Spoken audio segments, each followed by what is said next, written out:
Question number 13 दिया है, as observed from the top of a 75 metre high lighthouse from the sea level the angle of depression of two ships are 30 degree and 45 degree. Means कहाँ से observation की जा रही है? एक 75 metre ऊंचा एक लाइट हाउस है, समुद्र के लेवल से, सी लेवल से कितने ऊपर? 75 मीटर के ऊंचा एक लाइट हाउस है, उसके टॉप पर हम खड़े होकर किसी चीज को ऑब्जर्व कर रहे हैं। और वो चीज क्या है? दो शिप्स हैं। उन दोनों शिप्स पर जब हम देख रहे हैं तो देखो ऊपर की तरफ से हम देख रहे होंगे लाइट हाउस के टॉप से, और वो शिप कहाँ पर आ रहे होंगे? बिल्कुल समुद्र के लेवल पर। तो समुद्र के लेवल पर जब आप देखोगे लाइट हाउस के टॉप से, तो वहां पे एंगल ऑफ डिप्रेशन ही बनेंगे। तो एंगल ऑफ डिप्रेशन कितने कितने डिग्री के हैं? एक शिप का तो बन रहा है 30 डिग्री का, और एक कितने का है? 45 डिग्री का। If one ship is exactly behind the other, एक शिप जो है वो दूसरे वाले शिप के पीछे है, ठीक है, जस्ट पीछे।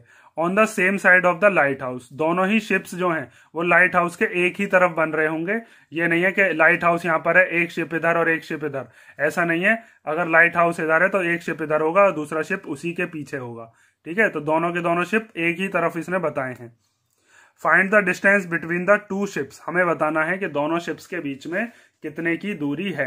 तो सबसे पहला काम हम क्या करेंगे? इसके अंदर फिगर कंप्लीट करते हैं।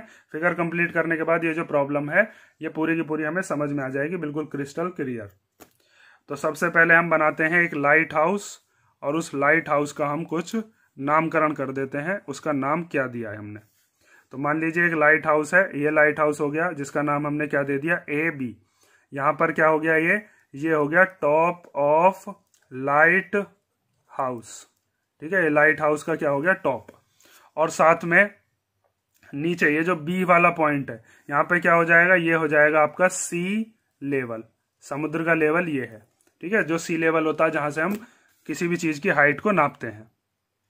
तो यहां से आपके पास ये जो सी लेवल है, इस सी लेवल पर आपके पास दो शिप्स दे रखे हैं। मान लीजिए एक शिप जो है वो इस वाले पॉइंट पर है, ए बी, मान लीजिए यहाँ पर सी पॉइंट है, और एक शिप इस वाले पॉइंट पर है। ये वाला शिप कौन से पॉइंट पर है? डी पॉइंट पर, ठीक है। तो यहां से आपके पास दो कैसे एंगल बन रहे हैं? Angle of depression. तो डिप्रेशन के एंगल के लिए हमारे पास दो चीज होनी चाहिए, एक तो हॉरिजॉन्टल लेवल और एक लाइन ऑफ साइट। तो देखिए जब यहाँ पर टॉप पे कोई इंसान खड़ा हुआ है तो उसकी आंखों से जो हॉरिजॉन्टल लेवल बनेगा वो बिल्कुल सीधा बनेगा। जो मैंने आपको इंट्रोडक्शन वाला पार्ट बताया था उसके अंदर बताया है ना, ये एंगल ऑफ डिप्रेशन के अंदर आंखों से जो बिल्कुल सीधा लेवल बनेगा ये हॉरिजॉन्टल लेवल, और नीचे की तरफ जब वो देख रहा होगा तो ये क्या बन जाएगी? लाइन ऑफ साइट, ठीक है। और हॉरिजॉन्टल लेवल और लाइन ऑफ साइट के बीच में क्या बनेगा? Angle of depression. Angle of depression horizontal level के नीचे बनता है। तो यहां से हम हॉरिजॉन्टल लेवल बनाते हैं। यहां से हम मान लेते हैं ये क्या हो गया आपका? हॉरिजॉन्टल लेवल, ठीक है। ये हो गया हॉरिजॉन्टल लेवल।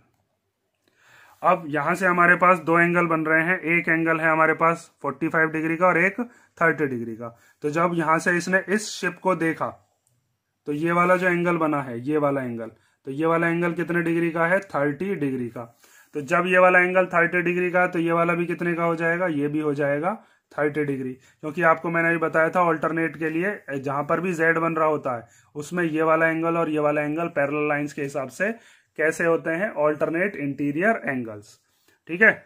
और उसके बाद जब उसने दूसरे वाले शिप को देखा, इस वाले शिप को, तो इस वाले शिप पर कितने डिग्री का एंगल बन रहा था? ये बन रहा था 45 डिग्री का। तो यहां से यहां तक ये जो एंगल है ये कितने डिग्री का है? ये है 45 डिग्री का। तो ये वाला एंगल भी कितने का हो जाएगा? 45 डिग्री का। आपको दिख रहा होगा ये भी एक जेड बन रहा है। तो यहाँ पे ये वाला एंगल और ये वाला एंगल भी आपस में कैसे होंगे? इक्वल। अब उसके बाद बात आती है कि हमें बताना क्या था? हमें बताना था distance between the two ships. तो दोनों शिप जो है, एक सी पॉइंट पर है एक डी पॉइंट पर, इन दोनों के बीच का डिस्टेंस हम पता कर लेंगे। तो इन दोनों के बीच के डिस्टेंस को हम मान लेते हैं कुछ। मान लीजिए यहां से यहां तक ये कितना है? डिस्टेंस है x मीटर, ठीक है, x मीटर। उसके बाद हमें जो ये लाइट हाउस था, ये जो लाइट हाउस है इसकी हाइट हमें गिवन थी कितनी है? 75 मीटर। अब यहां से हम क्या काम करने वाले हैं? दो ट्राइंगल मुझे दिख रहे हैं जिसके अंदर हम ट्रिग्नोमेट्री की हेल्प से इक्वेट कर सकते हैं। तो पहला ट्राइंगल है हमारे पास ए बी सी। तो ए बी सी वाले ट्राइंगल की हेल्प से हम क्या निकाल सकते हैं? बी सी, ठीक है। ए बी तो हमें पता है, ए बी क्या हो जाएगा? इस एंगल के सामने ये परपेंडिकुलर हो जाएगा, ये बेस हो जाएगा। तो जब हमारे पास ये बी सी आ जाएगा, फिर उसके बाद हम इक्वेट करके दूसरे वाले ट्राइंगल में दूसरे ट्राइंगल का नाम क्या है यहाँ पर आपको दिख रहा होगा दूसरा ट्राइंगल है हमारे पास ए डी बी। तो ए डी बी के अंदर परपेंडिकुलर तो इसका भी यही बैठेगा और बेस इसका बैठ जाएगा यहाँ से यहाँ तक, जिसका नाम क्या है डी बी। तो डी बी के अंदर ये वाली हमें निकालनी है, ये हम निकाल चुके होंगे पहले ही जब इस वाले ट्राइंगल में निकाल ली होगी हमने। तो वहां से हमारे पास क्या आ जाएगी, ये एक्स आ जाएगी। समझ में आया ना। तो अब हम क्या काम करते हैं, ये जो दो ट्राइंगल है इन दोनों ट्राइंगल्स के अंदर ट्रिग्नोमेट्री लगाते हैं। सबसे पहले आप मानोगे जो जो चीज आपने लिखी है।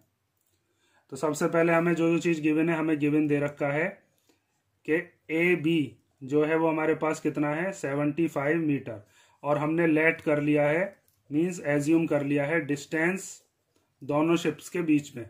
Let the distance between the ships वो कितना हो गया है, वो हमने मान लिया है x मीटर। ठीक है। तो आपके पास एक ट्राइंगल दिख रहा होगा, ये छोटा वाला ट्राइंगल है, इसका नाम है ए बी सी। पहले इसमें ट्रिग्नोमेट्री लगाते हैं इन ट्राइंगल ए बी सी।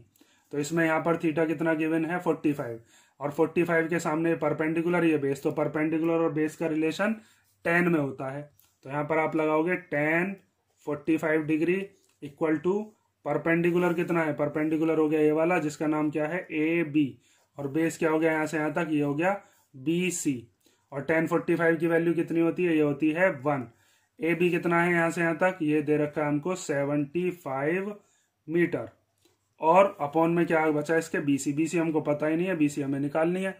तो इस बीसी को हम इधर भेज देंगे 1 के मल्टीप्लाई में, तो बीसी की 1 में मल्टीप्लाई करके बीसी ही आ जाएगा। यहाँ से क्या बचा 75 मीटर। तो बीसी हमारे पास आ गई। अब इसका हेल्प हम कब लेंगे, जब हमारे पास दूसरा ट्राइंगल हम लगाएंगे, तो उस वाले ट्राइंगल में हमको बीसी की जरूरत पड़ेगी, और वहां पर हम बीसी की वैल्यू को पुट कर देंगे। तो हमारे पास दूसरा ट्राइंगल है जिसका नाम क्या है ए बी डी। तो अब दूसरे ट्राइंगल में देखो, in triangle A B D, तो यहाँ पर भी ये जो एंगल दिया है, इस एंगल के सामने ये क्या हो जाएगा, यहाँ से यहाँ तक परपेंडिकुलर हो जाएगा ए बी, और बेस क्या हो जाएगा यहाँ से यहाँ तक बी डी। और tan कितना लगाना है यहाँ पर 30 डिग्री। तो यहाँ से लिखोगे tan 30 degree equal to perpendicular की जगह क्या लिख देंगे ए बी, और बेस की जगह क्या लिख देंगे यहाँ से यहाँ तक डी बी। तो हमारे पास tan 30 की वैल्यू हमें पता होती है, वो कितनी है 1/√3। ए बी कितना है, तो ए बी है हमारे पास यहाँ से यहाँ तक कितना 75। और अब देखो यहाँ से यहाँ तक ये जो डीबी मानी है, इस डीबी के हम दो टुकड़े कर लेंगे। एक तो यहाँ से यहाँ तक आपने क्या माना है, ये एक्स, और यहाँ से यहाँ तक ये क्या है, ये है बीसी। आप चाहो तो इसको भी कुछ मान सकते थे, चाहो तो ऐसे ही लिख लो। तो यहाँ से यहाँ तक ये हो गया डीसी, और ये वाली कितनी हो गई यहाँ से यहाँ तक, ये हो गई बीसी। अब हम इसमें वैल्यू पुट कर लेते हैं, और वैल्यू पुट करने के बाद अपना आंसर आ जाएगा।